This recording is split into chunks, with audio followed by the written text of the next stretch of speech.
নমস্কার সবাইকে। Education hub চ্যানেলে তোমাদের স্বাগত জানাই। আমি আজকে কিছু একটা গুরুত্বপূর্ণ আপডেট দেবো তোমাদেরকে। তো সেটা হচ্ছে পঞ্চায়েত নির্বাচন, পঞ্চায়েত আর কি, পঞ্চায়েত রিক্রুটমেন্ট। ঠিক আছে, তো তার আগে বলে রাখি যে আমাদের আমাদের যে পঞ্চায়েতের যেটা ভ্যাকান্সি ছিল 4,500 সামথিং, সেটা বেড়ে যে এখন কত হয়েছে, 11,000 প্লাস হয়েছে। ঠিক আছে, 11,000 প্লাস হয়েছে। তো আমাদের যে পঞ্চায়েত মন্ত্রী আছে এখন বর্তমানে, শ্রী দিলীপ ঘোষ মহাশয়, সে কিন্তু ক্যাবিনেটে যেটা আমাদের ছিল 4.5 বা 5.5, আই থিঙ্ক, ঠিক মনে পড়ছে না, তো সেটা আমাদের ক্যাবিনেট মিনিস্টার কি করলো, সে দেখছে যে 11,000 নিয়োগ না করাতে পারলে আর কি পঞ্চায়েতে আমাদের ঠিক মতো কিনা কাজটা হবে না। তো আমাদের যে 11,000 প্লাস রিক্রুটমেন্ট যে আমাদের পঞ্চায়েতে নির্বাচন, এই পঞ্চায়েতে রিক্রুটমেন্ট হতে চলেছে আর কি, সেটা তোমাদের মাঝে আমি আজকে আলোচনা করতে এসেছি। তো এই পঞ্চায়েত রিক্রুটমেন্টে কিন্তু আমাদের এই বছরেই, এই মিনিমাম আমাদের নভেম্বর থেকে ডিসেম্বরের মধ্যে এই পঞ্চায়েত, নভেম্বর টু ডিসেম্বরের মধ্যে কিন্তু এই পঞ্চায়েত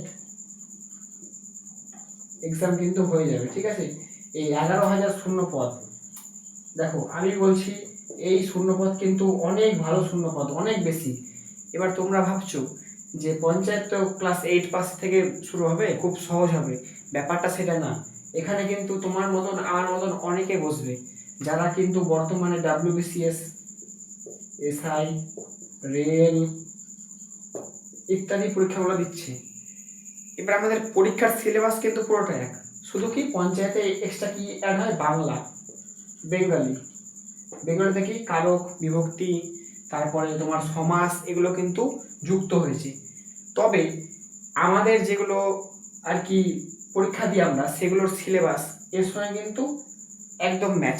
তবে তোমরা যদি ভাবো যে আমি প্রথম থেকে এই বাংলাকে শুরু করব, এটা কিন্তু একদম ভুল। তোমরা প্রথমে যেগুলো পরীক্ষার সিলেবাস পড়ো আর কি, আমার মতে সেগুলো সিলেবাসকে একদম ভালো করে খুঁটিনাটি পড়ো, তারপরে বাংলাটাকে ধরো দিয়ে বাংলাটা শেষ করো। কারণ আমাদের মতন তোমাদের মতন অনেক স্টুডেন্ট যারা আছে, যারা বর্তমানে WBCS, SI, রেল এগুলো পরীক্ষায় কিন্তু এই পঞ্চায়েতে কিন্তু বসবে। তো তুমি ভাবছো যে পরীক্ষাটা খুব সহজ হবে, সেটা কিন্তু না, পরীক্ষা কিন্তু খুব কঠিন হতে চলেছে। তাই আমি আগে থেকেই বলছি, যারা পড়াশোনার সঙ্গে যুক্ত না আর কি, তারা কিন্তু আদা জল খেয়ে একদম লেগে পড়ো।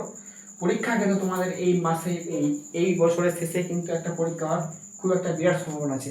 সম্ভাবনা বলবো না, একদম হবে। কারণ আমাদের সরকার বলেছে যে মাননীয় শ্রী আমাদের প্রধানমন্ত্রী যে আছে, সরি মুখ্যমন্ত্রী যে আছে, আমাদের বলেছে যে 50,000 রিক্রুটমেন্ট করাবে এই বছরের মধ্যে। 50,000 না হলেও তো 20,000 হবে, 30,000 তো হবে, তাই না? তা আমি বলতে চাইছি যে তোমাদের মধ্যে যারা যারা পঞ্চায়েত নিয়ে ভেবে আছো যে পঞ্চায়েত নিয়ে কি করব না করব, আমি বলছি এখানে বাংলা থাকবে, ইংলিশ থাকবে, ম্যাথ থাকবে, আর জিকে থাকবে। এই ইংলিশ, ম্যাথ, জিকে কিন্তু কম বেশি কিন্তু সব পরীক্ষাতে আছে। তো এগুলো কিন্তু তোমরা একদম ভালোভাবে তৈরি করো, যে শুধু পঞ্চায়েতই নয়, পঞ্চায়েতের পরে যেগুলো আরও পরীক্ষা আসবে আর কি, সেগুলোতে কিন্তু যেন এক ঢিলে কিন্তু হয়ে যায়। এবং বাংলাটাকে তোমরা একটু করে পড়তে শুরু করে দাও। তো এই ছিল আজকের আপডেট।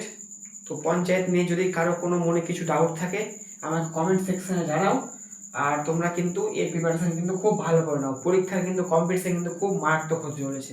ঠিক আছে, তো চ্যানেলটা যদি ভালো লেগে থাকে সাবস্ক্রাইব করো, লাইক করো, এবং এই পঞ্চায়েত রিলেটেড যদি কোনো তোমার কোশ্চেন থাকে তো আমাকে অবশ্যই জানাতে পারো কমেন্টে, আমি উত্তর দেবো। ঠিক আছে, ধন্যবাদ।